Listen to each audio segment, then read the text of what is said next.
How's it going, pervy potheads? I had to do that.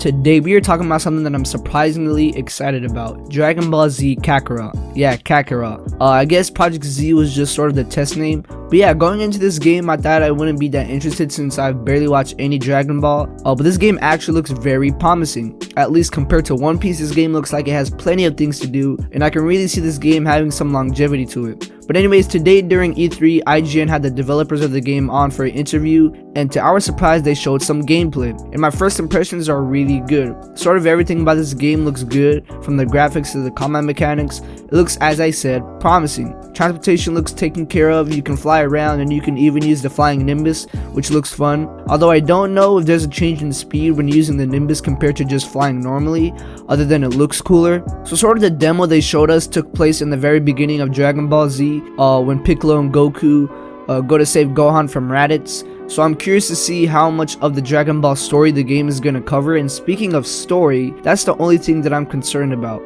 The game looks like it's going to be a story game mode only and have no PvP, which doesn't make the game bad, but I can certainly see it affecting the longevity of it. Usually when people finish the game, then they just drop it, and it's kind of how Spider-Man lasted for 1 month and then the hype died down. But other than that, this game looks like it has a lot for players to do. I mean, you can even fish, so I wonder how that's gonna work. Like, will it bring your health up, or will it just be for XP? There's a lot of questions I have for this game. Now, I was listening to the interview and I caught something that I think is pretty interesting. The developer said that the game won't actually be truly open world like, say, GTA for example, because they want to keep it true to the story. I guess what he means by this is that you should only be able to do what Goku actually did in the show and sort of experience that perspective instead of just doing whatever you want. So yeah, I guess we can't expect the game to be fully open world, but honestly that doesn't really worry me at all because the game looks fun. You can explore caves, fish like I said, even kill deer, which is kind of surprised me, and the graphics are not Fighter Z level, but they look good. They wouldn't be able to make it Fighter Z level since it is an RPG that looks pretty big. Man, the whole time I look at this game, I was like, how come Dragon Ball